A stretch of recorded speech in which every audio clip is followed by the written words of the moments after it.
बच्चों, जैसा कि पिछले वीडियो में हमने मोहम्मद तुगलक के चरित्र एवं मूल्यांकन पर चर्चा की थी, आज हम फिरोज तुगलक के चरित्र एवं मूल्यांकन पर प्रकाश डालते हैं। फिरोज तुगलक, फिरोज के व्यक्तिगत चरित्र के बारे में आधुनिक इतिहासकार एकमत नहीं है, जबकि उसके समकालीन इतिहासकारों बर्नी और अफीक ने उसकी प्रशंसा करते हुए उसे एक न्यायप्रिय, दयालु, उदार और एक आदर्श शासक बतलाया है। वस्तुतः समकालीन इतिहासकारों ने अपने आश्रयदाता फिरोज के चारित्रिक दोषों और शासकीय कमियों पर पर्दा डालकर केवल उसके गुणों का ही बखान किया है। उनके विवरणों के आधार पर हेनरी इलियट और एल्फिंस्टन जैसे विद्वानों ने फिरोज को सल्तनत काल का अकबर कहा है।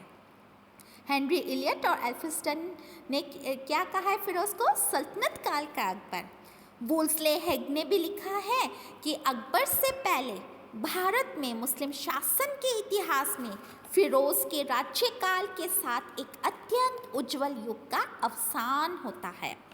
यह ठीक है कि उसके शासनकाल में शांति और व्यवस्था बनी रही। भाग्य से दुर्भिक्ष तथा प्राकृतिक प्रकोपों और मंगोल संकट का सामना भी नहीं करना पड़ा। फिरोज के सुधारों के परिणाम स्वरूप कृषि, व्यापार, वाणिज्य और उद्योग धंधों की उन्नति हुई, जिससे जनता की समृद्धि बढ़ी और पहले की तुलना में अधिक सुखमय जीवन उपलब्ध हुआ। परंतु फिरोज के चरित्र में कई दोष थे। उसके शासन व्यवस्था में कमियां थी और सैनिक अभियानों में उसे असफलता भी हाथ लगी। बहुसंख्यक जनता के प्रति उसकी संकीर्ण दृष्टि भी उचित नहीं थी, परंतु इन बातों की तरफ ध्यान न देकर उसे एक आदर्श शासक मान लिया गया। इसके मूल कारण को स्पष्ट करते हुए डॉक्टर त्रिपाठी ने लिखा है कि जनता एक शासक की अच्छाई और बुराई का निर्णय उस भौतिक समृद्धि के आधार पर करती है जिसे वह देख सकती है और अनुभव कर सकती है। परंतु दूसरी तरफ वी.ए. स्मिथ का मत है कि फिरोज की अकबर से तुलना करना मूर्खता है। डॉक्टर ईश्वरी प्रसाद ने भी लिखा है कि फिरोज में उस विशाल हृदय तथा विस्तीर्ण मस्तिष्क वाले सम्राट अकबर की प्रतिभा का शतांश भी नहीं था, जिसने सार्वजनिक हितों के उच्च मंच में सभी संप्रदायों और धर्मों के प्रति शांति, सद्भावना तथा सहिष्णुता का संदेश दिया। डॉक्टर आशीर्वादी लाल श्रीवास्तव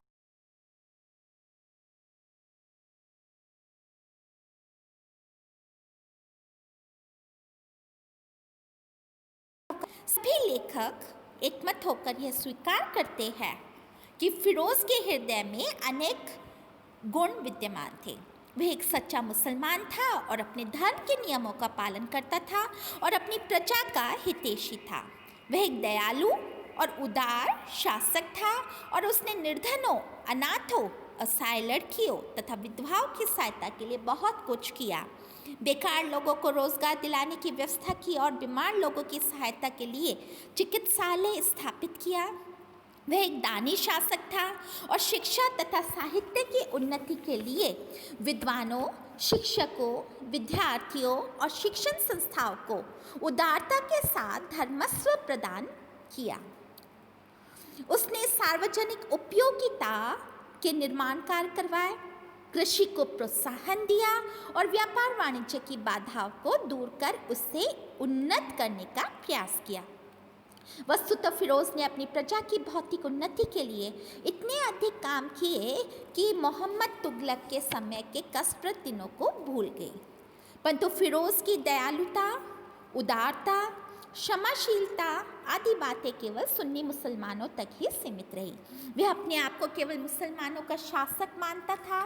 गैर सुन्नी लोगों के प्रति वह अत्यधिक अनुदार था। जहाँ तक इस्लाम के नियमों का पालन करने का सवाल है, अपने निजी जीवन में उसने उनका भी अतिक्रमण किया। वह इस्लाम के नियमों के विरुद्ध चोरी छिपे शराब पीता था और संगीत तथा नृत्य का आनंद भी लेता था। इसलिए डॉक्टर यू.एन. डे ने लिखा है कि फिरोज अपने असली रूप को छिपाकर दिखावा करने में निपुण था।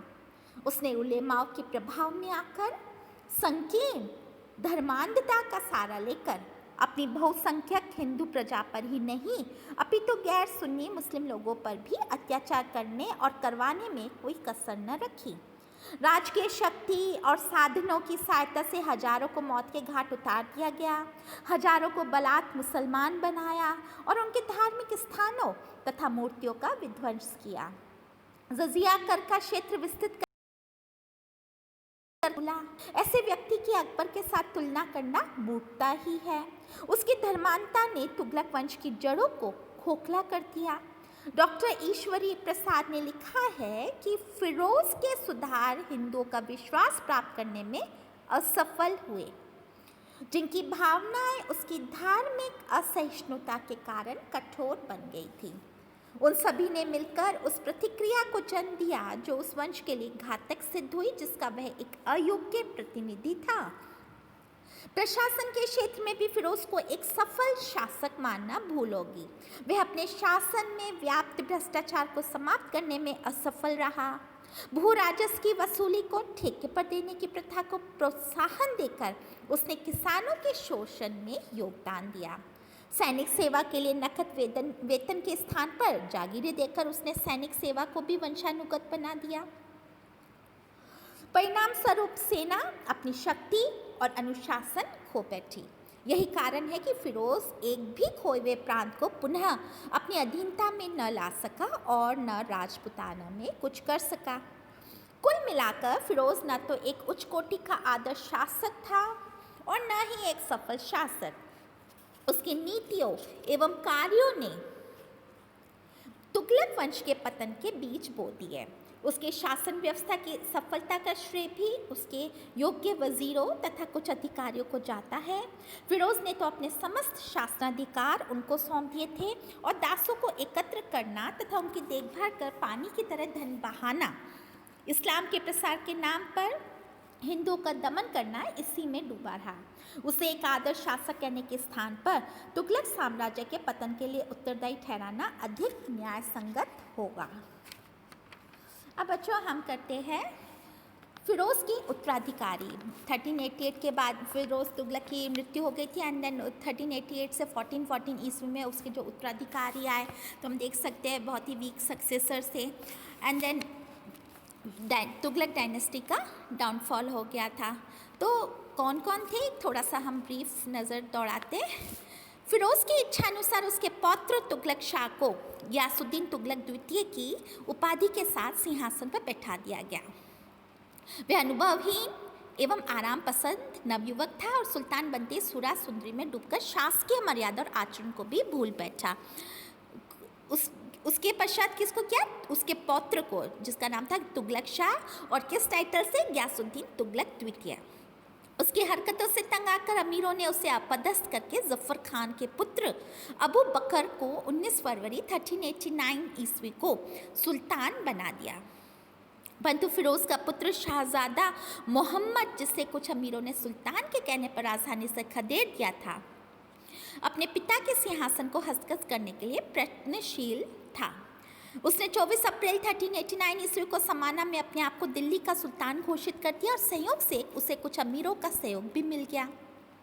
अब सिंहासन के लिए संघर्ष शुरू हो गया। प्रतिकूल परिस्थितियों को देखकर 1390 ईस्वी में अबू बकर को सिंहासन छोड़ना पड़ा। मोहम्मद ने सुल्तान बनने पर नासिरुद्दीन मोहम्मद शाह की उपाधि धारण की। कुछ दिनों तक सक्रियता के साथ शासन करने के बाद वह भोग विलास में डूब गया और अत्यधिक मद्यपान के कारण जनवरी 1394 ईस्वी में उसकी मृत्यु हो गई। उसका उत्तराधिकारी उसका बड़ा लड़का हुआ, परंतु कुछ माह बाद ही उसकी मृत्यु हो गई। उसके बाद मोहम्मद शाह के छोटे लड़के को नासिरुद्दीन महमूद शाह की उपाधि के साथ सिंहासन पर बिठाया गया। उसके शासनकाल में तुगलक साम्राज्य की सीमाएं बहुत घट गई। उसी के समय में भारत पर तैमूर का आक्रमण हुआ, जिसके परिणाम स्वरूप तुगलक साम्राज्य को प्राणघातक धक्का लगा और तैमूर की वापसी के बाद सुल्तान अपने वजीर के भय से कन्नौज की तरफ भाग गया और दिल्ली पर वजीर का शासन कायम हो गया। उधर पंजाब का सूबेदार खिजर खान अपनी शक्ति बढ़ाता जा रहा था। वजीर मल्ल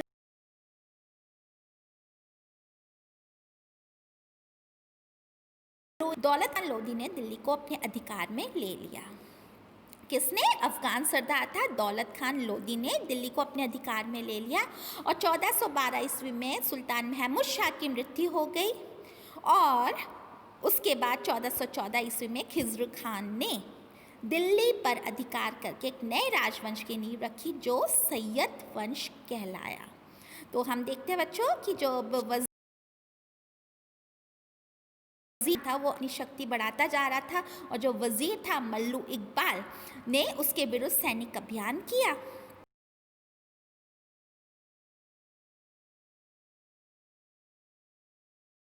था दौलत खान लोदी, उसने दिल्ली को अपने अधिकार में ले लिया। 1412 में ईस्वी में सुल्तान महमूद शाह जो नासिरुद्दीन महमूद शाह की मृत्यु हो गई और उसके बाद में 1414 ईस्वी में खिज़्र खान ने दिल्ली पर अधिकार करके एक नया राजवंश को स्थापित किया, उसकी नींव रखी जिसको कहा गया सैयद राजवंश कहलाया। अब हम देखते हैं कि जब तुगलक डायनेस्टी का डाउनफॉल होता है, तुगलक डायनेस्टी के बाद में सैयद डायनेस्टी आती है, लेकिन उससे पहले जब तुगलक वंश के क्या पतन के क्या कारण थे, इसको थोड़ा सा हम नज़र दौड़ाते हैं। तुगलक साम्राज्य के पतन के लिए कई कारण उत्तरदायी थे। इसमें पहला कारण तो मोहम्मद तुगलक की नीति एवं योजनाएं थी, जिसके परिणाम स्वरूप अनेक विद्रोह हुए और साम्राज्य का विघटन शुरू हो गया। उसके समय में ही बहमनी और विजयनगर राज्यों की स्थापना हुई, बंगाल पृथक हो गया और सिंध भी लगभग हाथ से निकल गया। बंगाल पृथक हो गया, सेपरेट हो गया, सिंध भी उसके हाथ से निकल गया। दूसरा कारण फिरोज की सैनिक दुर्बलता, धर्मांधता तथा शासनिक कार्य थे, जिसके परिणाम स्वरूप सल्तनत की जड़ें इतनी खोखली हो गई कि उनमें पुनः जीवन डालना असंभव हो गया। तीसरा कारण फिरोज के अयोग्य उत्तराधिकारी थे जो अनुभवहीन थे और भोग विलासी निकले। चौथा कारण अमीरों का आपसी संघर्ष तथा गिरा हुआ चरित्र था। पांचवा कारण सैनिक शक्ति पर आधारित निरंकुश केंद्रीय शासन व्यवस्था थी जो केवल योग्य एवं पराक्रमी शासकों के समय में तो फलती फूलती गई और कमजोर तथा विलासी शासकों के समय में लड़खड़ाकर टूट जाती है। क्या कारण था? सैनिक शक्ति पर आधारित निरंकुश केंद्रीय शासन व्यवस्था थी जो योग्य एवं पराक्रमी शासकों के समय में तो फलती फूलती गई, लेकिन जो कमजोर और विलासी शासकों के समय में लड़खड़ाकर टूट जाती है। तैमूर के आक्रमण ने रही सही कमी को भी पूरा कर दिया। ये थी तुगलक डायनेस्टी के बारे में।